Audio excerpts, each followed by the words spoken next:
Everyone, welcome back to my YouTube channel. और आज की इस वीडियो में हम जीन प्याजे की कॉग्निटिव डेवलपमेंट थ्योरी को बिल्कुल डिटेल में डिस्कस करेंगे।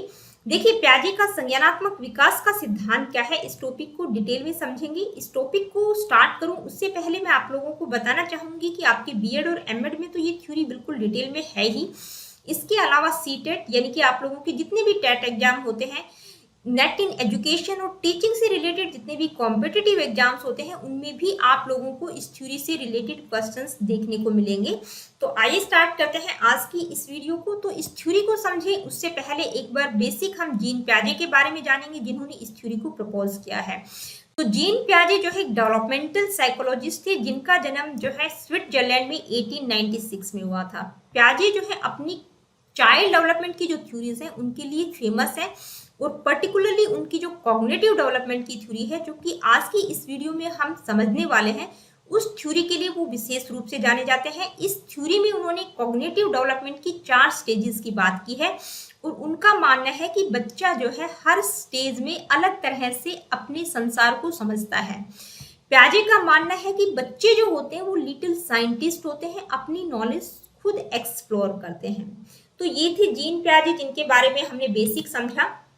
अब हम बात करते हैं प्याजे की कॉग्निटिव डेवलपमेंट थ्योरी की, यानी कि उनकी जो कॉग्निटिव डेवलपमेंट थ्योरी है वो क्या है। तो कॉग्निटिव डेवलपमेंट की थ्योरी को समझे उससे पहले एक बार हम जानेंगे व्हाट इज कॉग्निशन, यानी कि कॉग्निशन का क्या मतलब होता है। तो कॉग्निशन जो है लैटिन भाषा के कॉग्नोसियर शब्द से डेराइव्ड हुआ है, जिसका मतलब है to know, to recognise, to conceptualise, यानी कि किसी चीज को जानना। तो कॉग्निशन जो है एक मेंटल प्रोसेस होता है नॉलेज को एक्वायर करने का, समझने का, यानी कि जो नॉलेज होती है उसको हम किस तरह से समझते हैं, थॉट्स, एक्सपीरियंसेस और सेंसेस के द्वारा। तो नॉलेज को एक्वायर करने का प्रोसेस होता है कॉग्निशन। अब बात करते हैं व्हाट इज कॉग्निटिव डेवलपमेंट। देखिए, कॉग्निटिव डेवलपमेंट क्या होता है। तो मेंटल प्रोसेसेस, यानी कि कॉग्निशन की जो मैंने बात की है, जो मेंटल प्रोसेसेस होते हैं उनका डेवलपमेंट किस तरह से होता है बच्चे में बर्थ से लेके एडल्टहुड तक। क्योंकि एक 4 साल के बच्चे की कॉग्निटिव स्किल्स जो होती हैं वो एक 7 साल या 10 साल के बच्चे से बिल्कुल डिफरेंट होती हैं। तो कॉग्निटिव डेवलपमेंट एक ऐसा प्रोसेस होता है जिसमें जो है लोगों की, बच्चों की जो थिंकिंग प्रोसेस होती है वो लाइफ लॉन्ग चेंज होती रहती है। तो कॉग्निशन क्या होता है, कॉग्निटिव डेवलपमेंट क्या होता है, इसका मीनिंग हमने समझा। अब हम आते हैं थ्योरी पर, यानी कि प्याजे की जो कॉग्निटिव डेवलपमेंट की थ्योरी है वो क्या है। प्याजे क्या कहते हैं, बच्चे का कॉग्निटिव डेवलपमेंट किस तरह से होता है। तो इस थ्योरी में उन्होंने 2 चीजों पर फोकस किया है। एक, उन्होंने कॉग्निटिव डेवलपमेंट की स्टेजेस की बात की है। दूसरा, कॉग्निटिव प्रोसेस, यानी कि कॉग्निशन का प्रोसेस क्या होता है। तो स्टेजेस की अगर हम बात करें तो उन्होंने 4 स्टेजेस बताई हैं, इनको हम 1 बाय 1 डिटेल में समझेंगे। और कॉग्निटिव प्रोसेस में उन्होंने 4 टर्म्स पर फोकस किया है। कौन कौन सी, स्कीमा, असिमिलेशन, अकोमोडेशन और इक्विलिब्रेशन। तो सबसे पहले हम ये जो की कॉन्सेप्ट्स हैं कॉग्निटिव प्रोसेस से रिलेटेड, कुछ की टर्म्स जो इस थ्योरी में है उनको समझेंगे। उसके बाद हम इन स्टेजेस को डिटेल में समझेंगे, और लास्ट में इस थ्योरी का एजुकेशनल इम्प्लीकेशन क्या है उसको भी समझेंगे। तो सबसे पहले हम कॉग्निटिव प्रोसेस की बात करते हैं। तो प्याजे ने कॉग्निटिव प्रोसेस के कुछ की कॉन्सेप्ट्स की बात की है। कौन कौन से, स्कीमा, असिमिलेशन, अकोमोडेशन और इक्विलिब्रेशन। देखिए, पहले इन चारों टर्म्स का कॉन्सेप्ट समझते हैं, उसके बाद इनको एक एग्जांपल से समझेंगे। सबसे पहले बात करते हैं स्कीमा की। स्कीमा क्या होता है। Schemas are categories of knowledge that help us to interpret and understand the world, यानी कि स्कीमा एक ऐसी नॉलेज होती है जिसके द्वारा हम अपने वर्ल्ड को समझते हैं। इसके बाद है असिमिलेशन। देखिए, असिमिलेशन का मतलब क्या होता है, यानी कि किसी चीज को एसिमिलेट करना। अब हमारा स्कीमा डेवलप हो गया, हमने स्कीमा बना लिया किसी चीज के बारे में। अब हमारे सामने नई सिचुएशन आई और हमारा जो एग्जिस्टिंग स्कीमा था, हमारे दिमाग में जो स्कीमा बना हुआ था, उसको हमने यूज करने की कोशिश की, यानी कि उसको एसिमिलेट करने की कोशिश की। तो एसिमिलेशन का मतलब क्या होता है, the process of taking in new information into our previous existing schemas is known as assimilation, यानी कि जो एग्जिस्टिंग स्कीमा था उसको हमने नई सिचुएशन में अप्लाई किया, वो होता है असिमिलेशन। बात करते हैं अकोमोडेशन की। अकोमोडेशन क्या होता है? देखिए, अकोमोडेशन का क्या मतलब होता है? अब हमारे दिमाग में किसी चीज के बारे में कुछ स्कीमा बना हुआ है, एक स्कीमा डेवलप हुआ है। अब हमारे सामने कोई नई सिचुएशन आती है और उस न्यू सिचुएशन में हम एग्जिस्टिंग स्कीमा को यूज करते हैं, लेकिन जो स्कीमा बना हुआ था वो उस सिचुएशन में फिट नहीं बैठता। तो उस न्यू सिचुएशन में कुछ अल्टर करने की जरूरत है, यानी कि उसमें कुछ मॉडिफिकेशन की जरूरत होती है, वो होता है अकोमोडेशन। नेक्स्ट टर्म क्या है? इक्विलिब्रेशन। तो प्याजे क्या कहते हैं कि जो असिमिलेशन और अकोमोडेशन है उन दोनों के बीच बैलेंस क्रिएट करने को इक्विलिब्रेशन कहा जाता है। अगर इन दोनों टर्म्स के बीच अगर बैलेंस नहीं बनाएंगे तो वो क्या हो जाएगा? वो डिसइक्विलिब्रियम हो जाएगा। और एसिमिलेशन और अकोमोडेशन ये दोनों ही एडेप्टेशन के पार्ट्स होते हैं। अब इन टर्म्स को हम एक एग्जांपल से समझते हैं। सबसे पहले बात करते हैं स्कीमा की। देखिए, एक बच्चा है, उसके ब्रेन में कैट के बारे में एक स्कीमा डेवलप हो चुका है, एक नॉलेज डेवलप हो चुकी है कि कैट किस तरह से दिखाई देती है। अब एक दिन वो अपनी बहन के साथ बाहर जाता है और वो कब को देखता है और अपनी बहन से कहता है कि ये कैट है, यानी कि उसके ब्रेन में जो एग्जिस्टिंग स्कीमा था, जो एग्जिस्टिंग नॉलेज थी, उसने उस नॉलेज को न्यू सिचुएशन में अप्लाई किया। ये होता है असिमिलेशन, यानी कि एग्जिस्टिंग नॉलेज को न्यू सिचुएशन में अप्लाई करना, वो होता है असिमिलेशन। अब उसकी बहन उसको क्लियर करती है कि नहीं, ये कैट नहीं, कब है, यानी कि जो प्रीवियस नॉलेज थी उसमें कुछ अल्टर किया, जो एग्जिस्टिंग स्कीमा था उसमें कुछ चेंजेस किए, कुछ मॉडिफिकेशन किए। तो इसको हम कहेंगे अकोमोडेशन, यानी कि पुरानी नॉलेज में जो एग्जिस्टिंग स्कीमा था उसमें कुछ मॉडिफिकेशन करना, वो होता है अकोमोडेशन। अब उस बच्चे ने इस डिफरेंस को समझ लिया था कि कैट अलग होती है, कब अलग होता है। अब समझते हैं इक्विलिब्रेशन। अब देखिए, असिमिलेशन और अकोमोडेशन। असिमिलेशन का मतलब जो एग्जिस्टिंग स्कीमा था उसको नई सिचुएशन में अप्लाई करना, और अकोमोडेशन का मतलब जो एग्जिस्टिंग स्कीमा था अगर वो नई सिचुएशन में फिट नहीं बैठता है तो उसमें कुछ अल्ट्रेशन या कुछ मॉडिफिकेशन करना, वो होता है अकोमोडेशन। और इक्विलिब्रेशन क्या होता है? इक्विलिब्रेशन का मतलब बैलेंस क्रिएट करना। कहाँ बैलेंस क्रिएट करना? असिमिलेशन और अकोमोडेशन के बीच बैलेंस क्रिएट करना, उसको कहा जाता है इक्विलिब्रेशन। अगर बैलेंस क्रिएट नहीं होगा तो डिसइक्विलिब्रियम हो जाएगा। देखिए, अभी तक हमने डिस्कस किया कॉग्निटिव प्रोसेस की कुछ की कॉन्सेप्ट्स को, कौन कौन से स्कीमा, असिमिलेशन, अकोमोडेशन और इक्विलिब्रेशन। अब हम बात करेंगे स्टेजेस की। देखिए, पियाजे ने कॉग्निटिव डेवलपमेंट की 4 स्टेजेस बताई हैं। कौन कौन सी हैं? Sensory motor, pre operational, concrete operational और फॉर्मल ऑपरेशनल स्टेज। इन चारों ही स्टेजेस को हम वन बाय वन डिटेल में समझेंगे। सबसे पहले बात करते हैं सेंसरी मोटर स्टेज की। देखिए, सेंसरी मोटर स्टेज का जो टाइम पीरियड होता है वो जन्म से लेके 2 साल तक होता है। इस स्टेज में क्या होता है? बच्चा जो है अपने इन्वायरमेंट को, जो है अपने वर्ल्ड को सेंसेस और मोटर एक्शंस के द्वारा समझने की कोशिश करता है, यानी कि सेंसेस और मूवमेंट को कोऑर्डिनेट करने की कोशिश करता है।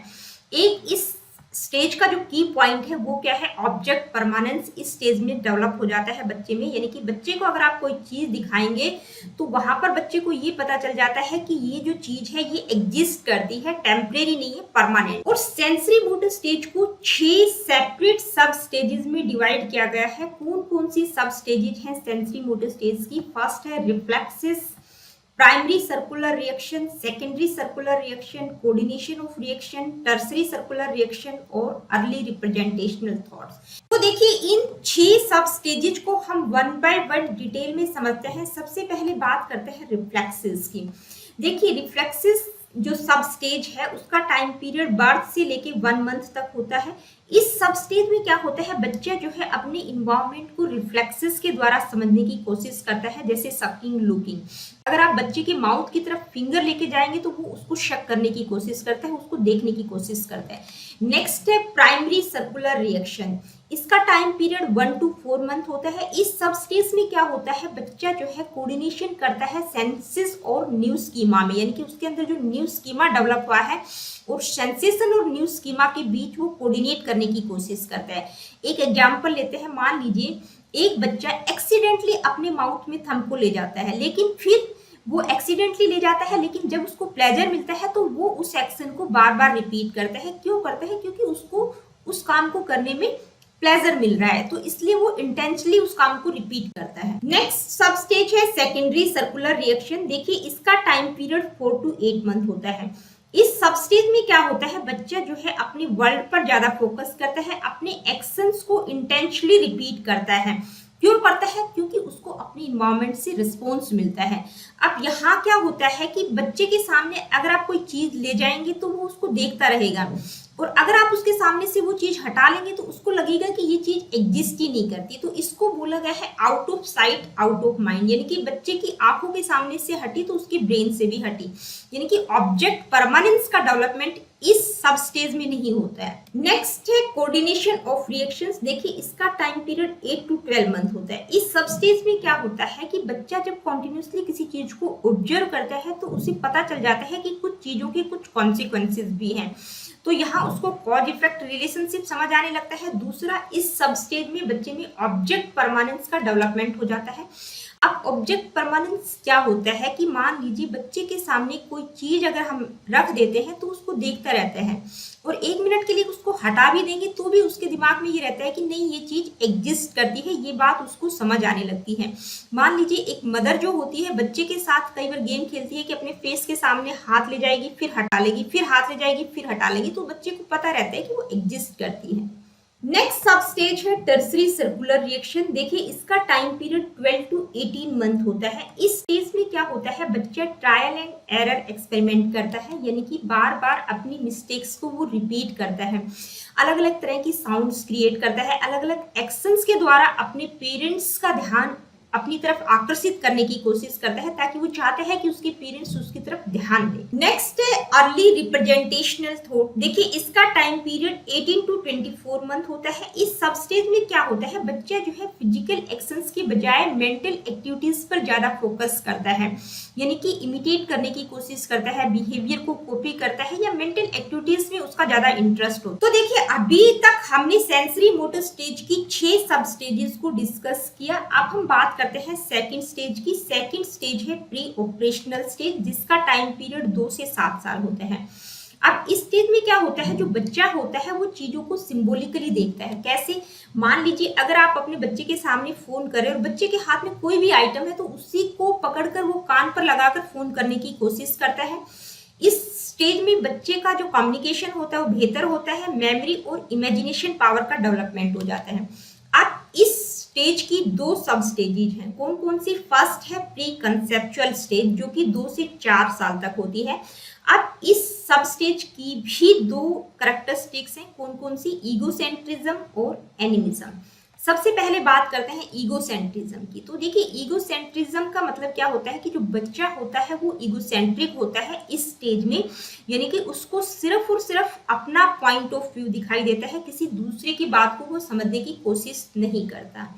नेक्स्ट है एनिमिज्म, यानी कि इस स्टेज में बच्चा एनिमिज्म बिहेवियर दिखाने लगता है। नॉन लिविंग थिंग्स से वो बातें करता है। मान लीजिए बच्चे के पास कोई टेडी बियर है तो वो उसी से बातें करने की कोशिश करता है। अब इसकी नेक्स्ट सब स्टेज है इंट्यूटिव स्टेज। देखिए ये 4 से 7 साल तक होती है। अब इस स्टेज में क्या होता है, बच्चे को डिफिकल्टी होती है कंजर्वेशन को समझने में। अब कंजर्वेशन होता क्या है, उसका कॉन्सेप्ट क्या होता है। मान लीजिए बच्चे के सामने 2 ग्लास हैं, दोनों में इक्वल अमाउंट है लिक्विड का, यानी कि वाटर है या जूस है, जो भी है, ठीक है।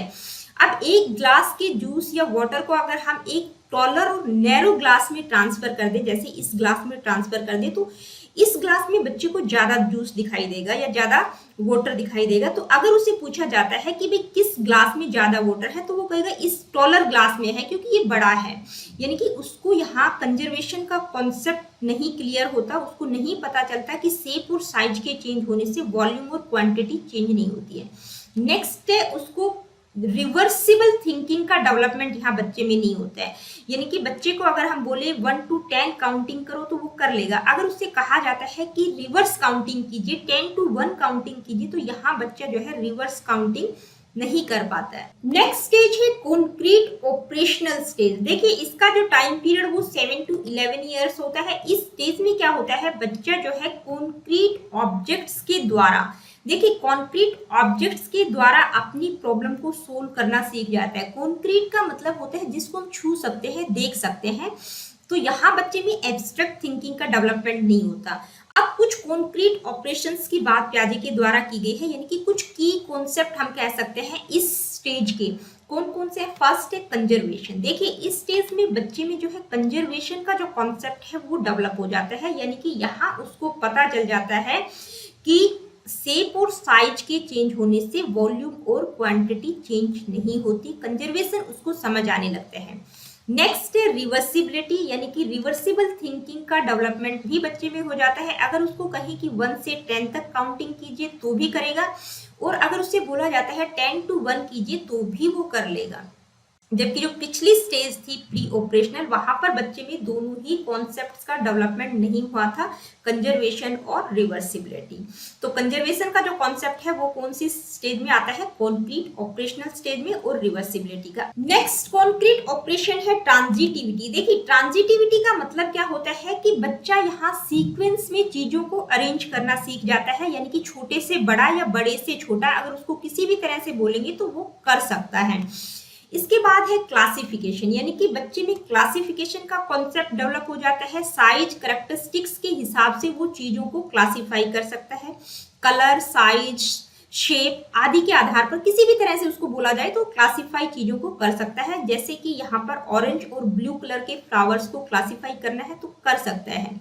नेक्स्ट है सीरिएशन। देखिए सीरिएशन का मतलब यहाँ पर बच्चा चीजों को लॉजिकल रिलेशनशिप के द्वारा समझने लगता है। वो लॉजिक लगाना यहाँ पर सीख जाता है कि किसी चीज को किस तरह से अरेंज करना है। यहाँ पर आप इस इमेज में देख सकते हैं कि किस तरह से अरेंजमेंट किया हुआ है। नेक्स्ट है डिसेंट्रिक। देखिए पिछली स्टेज में हमने देखा कि बच्चा जो होता है वो ईगोसेंट्रिक होता है, लेकिन यहाँ कॉन्क्रीट ऑपरेशनल स्टेज में बच्चा डिसेंट्रिक हो जाता है। डिसेंट्रिक का मतलब कि वो अपने पॉइंट ऑफ व्यू के अलावा दूसरों के पॉइंट ऑफ व्यू को भी समझने लगता है, दूसरों को भी वो वैल्यू देता है। तो देखिए ये कॉन्क्रीट ऑपरेशंस भी हम इनको कह सकते हैं या कुछ की टर्म्स कह सकते हैं इस स्टेज की। अब हम आगे बढ़ते हैं। नेक्स्ट है फॉर्मल ऑपरेशनल स्टेज, जिसका टाइम पीरियड होता है 11 ईयर्स टू एडल्टहुड। अब इस स्टेज में क्या होता है, बच्चे की जो थिंकिंग होती है वो कॉन्क्रीट टू एब्स्ट्रैक्ट मूव हो जाती है, यानी कि वो चीजों को इमेजिनेटिव तरीके से सोचने लगता है, समझने लगता है। बच्चों में लॉजिक का डेवलपमेंट हो जाता है। यहाँ पर बच्चे में इंडक्टिव और डिडक्टिव दोनों तरह की रीजनिंग का डेवलपमेंट हो जाता है। देखिए यहाँ पर बच्चा जो है एग्जाम्पल टू रूल भी जा सकता है, यानी कि उसको एग्जाम्पल से वो रूल पर भी आ सकता है जो कि इंडक्टिव रीजनिंग है, और रूल टू एग्जाम्पल भी जा सकता है जो कि डिडक्टिव रीजनिंग है।